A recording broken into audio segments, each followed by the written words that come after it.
नमस्ते।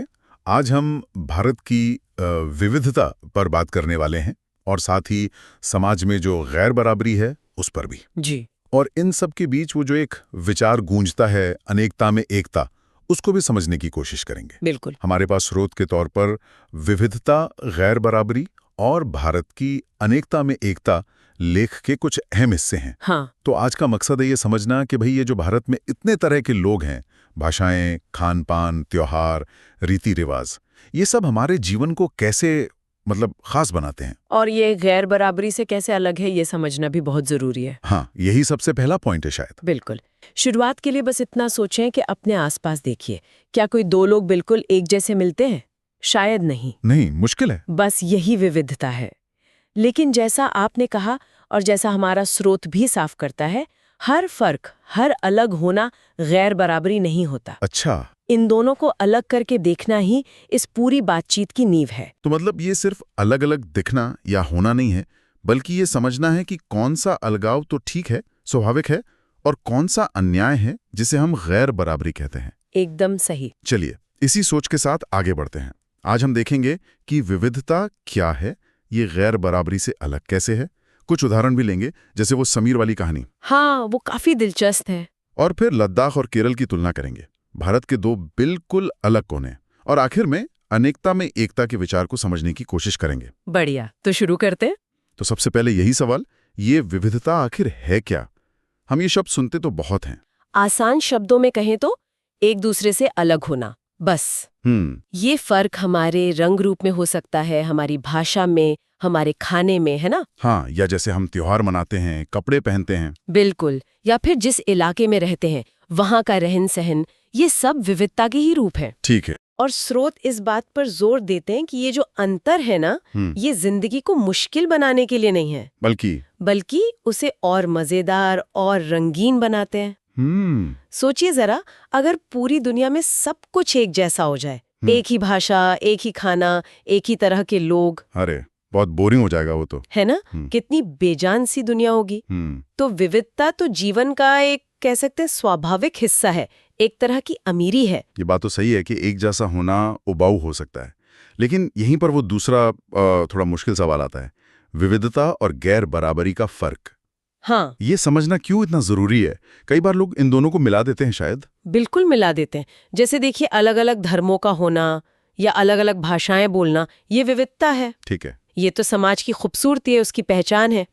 पर सोचिए, अगर किसी बच्चे को सिर्फ इसलिए स्कूल जाने का मौका ना मिले क्योंकि उसका परिवार गरीब है, या मान लीजिए किसी खास जाति का होने की वजह से उसे अच्छे काम के मौके ना मिले, या उसे वो सम्मान ना मिले जो दूसरों को मिलता है, तो क्या ये भी विविधता है? नहीं, ये तो अन्याय हुआ। बिल्कुल।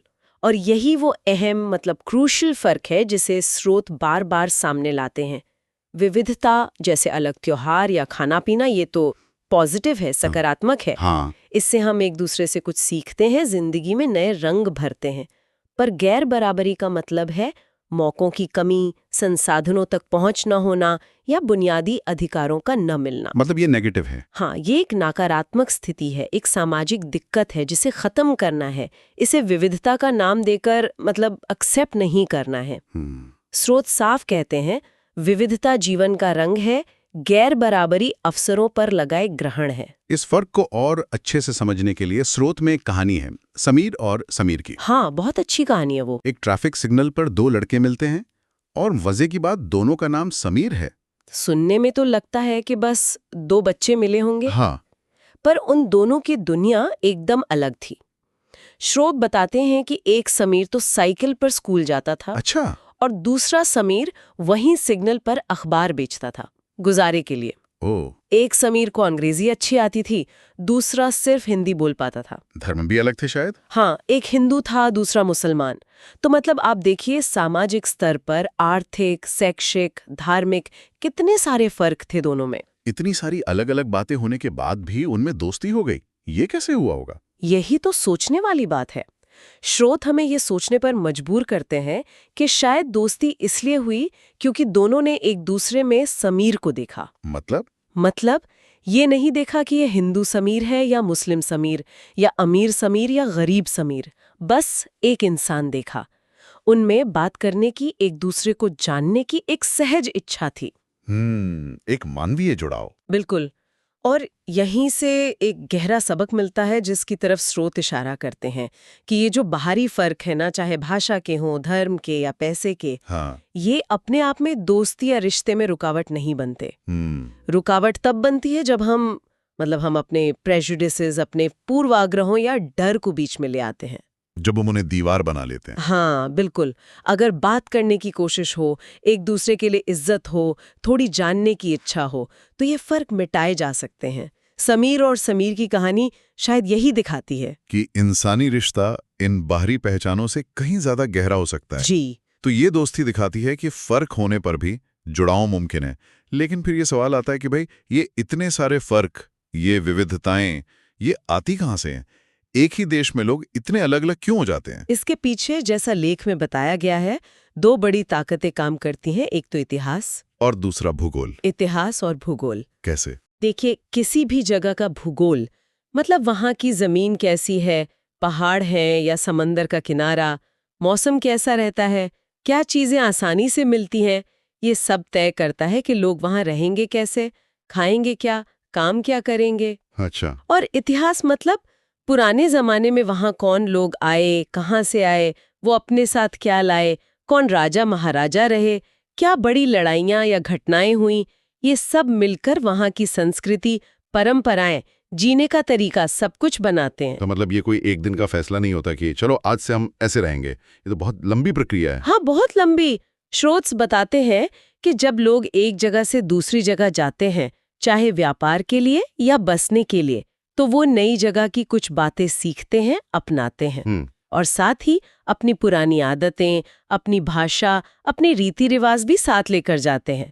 फिर इन दोनों का मेल होता है और उससे एक नई मिली जुली संस्कृति बन जाती है। अच्छा, कोई उदाहरण दे सकती हैं इसका? बिल्कुल। मान लीजिए कोई मैदानी इलाके से है जहाँ गर्मी पड़ती है, वो व्यापार के लिए किसी ठंडे पहाड़ी इलाके में जाता है और वहीं बस जाता है। ठीक है। अब उसे वहाँ के मौसम के हिसाब से गर्म कपड़े पहनने पड़ेंगे, ऊनी कपड़े। हाँ जरूर। खाने के लिए भी शायद उससे वहाँ जो मिलता है, जैसे कोई मोटा अनाज या खास सब्जियां, उन पर निर्भर होना पड़ेगा। हो सकता है उसे खेती छोड़कर भेड़ बकरी पालना सीखना पड़े। अच्छा, काम भी बदल सकता है। हाँ, तो धीरे धीरे पीढ़ी दर पीढ़ी ये नई आदतें उनकी जिंदगी का हिस्सा बन जाती हैं और इस तरह एक नई किस्म की विविधता पैदा होती है। ये सब ढलने और लेन देन का नतीजा है। ये तो हुई सिद्धांत की बात। जरा जमीन पर देखें इसे। स्रोत हमें भारत के 2 एकदम अलग कोनों में ले जाते हैं, उत्तर में लद्दाख और दक्षिण में केरल। जी। पहले लद्दाख की बात करते हैं।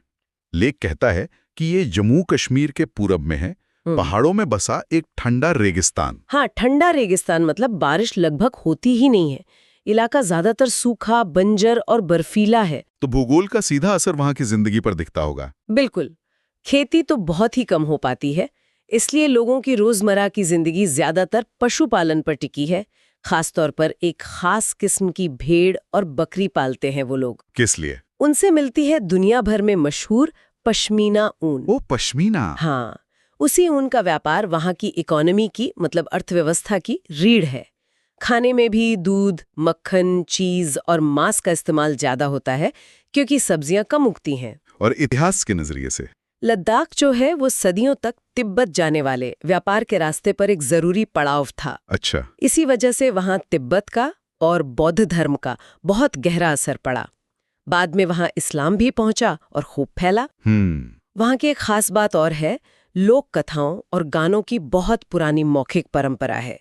जैसे केसर सागा नाम का एक महाकाव्य है, उसका स्थानीय रूप वहां बहुत लोकप्रिय है। और इसे कौन गाते हैं? खास बात यह है कि इसे बौद्ध और मुसलमान दोनों समुदायों के लोग गाते हैं और संभाल कर रखते हैं। वाह, ये तो सच में अनेकता में एकता का एक छोटा सा उदाहरण ये मिल गया। हाँ, कह सकते हैं। अब चलते हैं एकदम दूसरे छोर पर, केरल, दक्षिण पश्चिम में। बिल्कुल।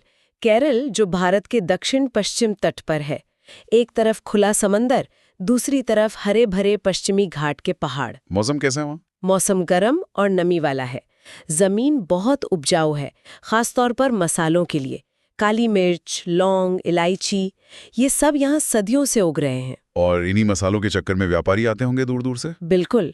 स्रोत बताते हैं कि सबसे पहले यहूदी और अरब व्यापारी यहाँ पहुंचे। अच्छा। फिर यूरोप के व्यापारी आए और एक बहुत दिलचस्प बात यह है कि माना जाता है कि ईसा मसीह के एक शिष्य संत थॉमस वो करीब 2000 साल पहले केरल आए थे। 2000 साल पहले? हाँ, और कहते हैं कि उन्हीं के साथ भारत में ईसाई धर्म आया।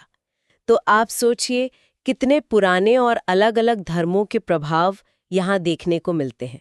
तो भूगोल और इतिहास ने मिलकर केरल की संस्कृति को एकदम अलग रंग दिया होगा। बिल्कुल, समंदर किनारे होने की वजह से मछली पकड़ना और खाना वहाँ बहुत आम है।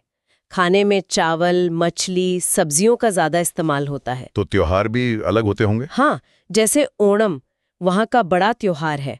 उसमें वो वल्लम काली मतलब सर्प नौका दौड़ होती है, वो बहुत मशहूर है। हाँ, देखिए तस्वीरों में।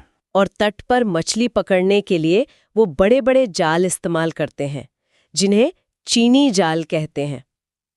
वो शायद चीन के साथ पुराने व्यापारिक रिश्तों की निशानियां हैं। तो ये जो लद्दाख और केरल की तुलना है, ये क्या दिखाती है हमें? ये एकदम साफ दिखाती है कि कैसे दो बिल्कुल अलग ज्योग्राफी, एक ठंडा रेगिस्तान और एक गर्म हरा भरा तट, और दो बिल्कुल अलग हिस्टोरिकल रास्ते, एक का जुड़ाव तिब्बत से, दूसरे का समुद्री व्यापार और दुनिया भर के धर्मों से। हाँ। इन दोनों ने मिलकर दो जगहों की जिंदगी, खान पान, पहनावा, काम धंधे, यहाँ तक कि धर्मों को भी कितना अलग बना दिया। तो स्रोत इस कॉन्ट्रास्ट का इस्तेमाल ये बताने के लिए कर रहे हैं कि विविधता ऐसे ही बनती है, इतिहास और भूगोल के मेल से। बिल्कुल, ये कोई अचानक से नहीं होता, ये एक लंबी कहानी का नतीजा है। और ये दोनों उदाहरण विविधता के हैं, है ना? मतलब पॉजिटिव वाले फर्क। हाँ बिल्कुल, अलग भाषा, अलग कपड़े, अलग त्योहार, अलग खाना पीना, ये सब भारत के गुलदस्ते के अलग अलग फूल हैं। लेकिन अब फिर से उस जरूरी पॉइंट पर लौटना होगा, विविधता और गैर बराबरी का फर्क। जी हाँ, क्योंकि लद्दाख या केरल के लोगों का अलग तरह से रहना एक बात है, लेकिन जैसा हमने पहले भी कहा, गैर बराबरी एकदम दूसरी चीज है। बिल्कुल। स्रोत इसके कुछ सीधे उदाहरण देते हैं।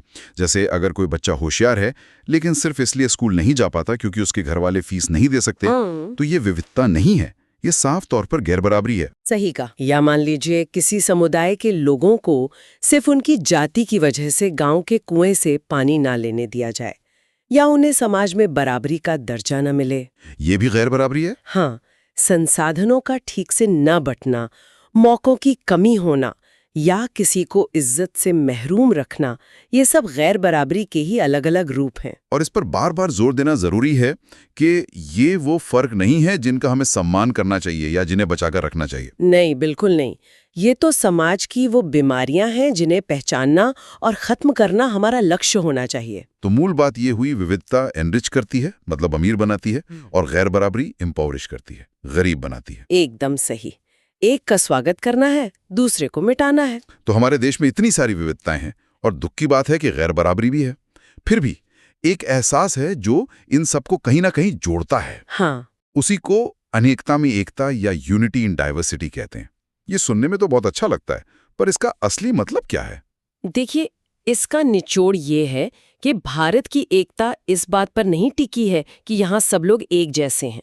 अच्छा। मतलब ऐसा नहीं है कि सब एक ही भाषा बोलते हों, या एक ही धर्म मानते हों, या एक ही तरह से रहते हों। ऐसा तो है ही नहीं। हाँ, ये तो सच है।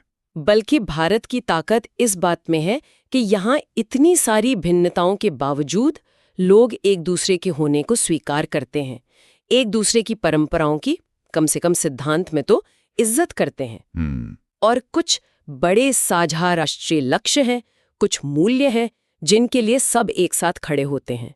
ये कुछ ऐसा है कि अपनी अलग पहचान भी रखो और एक बड़ी साझी भारतीय पहचान को भी अपनाओ। और इसका सबसे बड़ा उदाहरण शायद हमें आजादी की लड़ाई में मिलता है। बिल्कुल, जैसा लेख में भी जिक्र है, जब अंग्रेजों के खिलाफ पूरा देश खड़ा हुआ तो उसमें कौन नहीं था?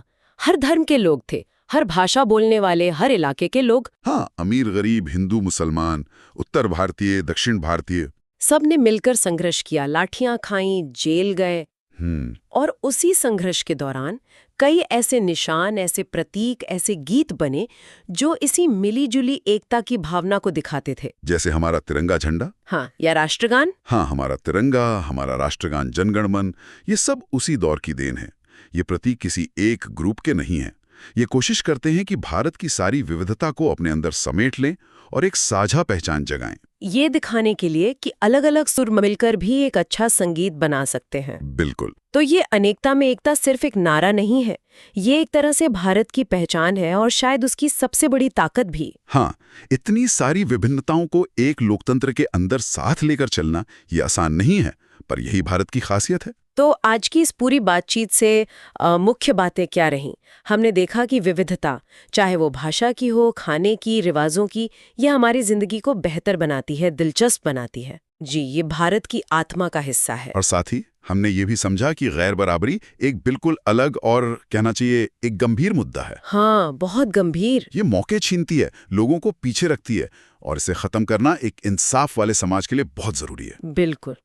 विविधता का जश्न मनाना है और गैर बराबरी से लड़ना है। और आखिर में हमने अनेकता में एकता के विचार को समझा कि असली राष्ट्रवाद एक जैसा होने में नहीं, बल्कि अलग अलग होते हुए भी सम्मान के साथ रहने में है। जी, यही वो धागा है जो भारत को एक देश के रूप में बांधे रखता है। और जाते जाते सुनने वालों के लिए एक सवाल छोड़ जाते हैं। हाँ, जरूर। अगली बार जब आप किसी ऐसे इंसान से मिलें जो आपसे बहुत अलग लगे, दिखने में, भाषा में, सोच में, तो एक पल रुककर सोचिए, क्या आप उस फर्क को देखते ही उसे एक दीवार मान लेते हैं, एक दूरी बनाने वाली चीज? या फिर क्या आप उसे कुछ नया जानने का, अपने नजरिए को थोड़ा और खोलने का एक मौका समझ सकते हैं? चाहें तो एक छोटा सा प्रयोग करके देखें। क्या? अगली बार जब हम मिलें, तब तक कोई ऐसी भारतीय भाषा का एक शब्द सीखिए जो आप बिल्कुल नहीं जानते। अच्छा आइडिया है। या कोई ऐसा देसी खाना चखिए जो पहले कभी नहीं खाया, या थोड़ी हिम्मत करके किसी बिल्कुल अलग बैकग्राउंड के साथी या पड़ोसी से उनकी जिंदगी, उनके त्योहारों, उनके रिवाजों के बारे में पूछिए। और फिर खुद से पूछे,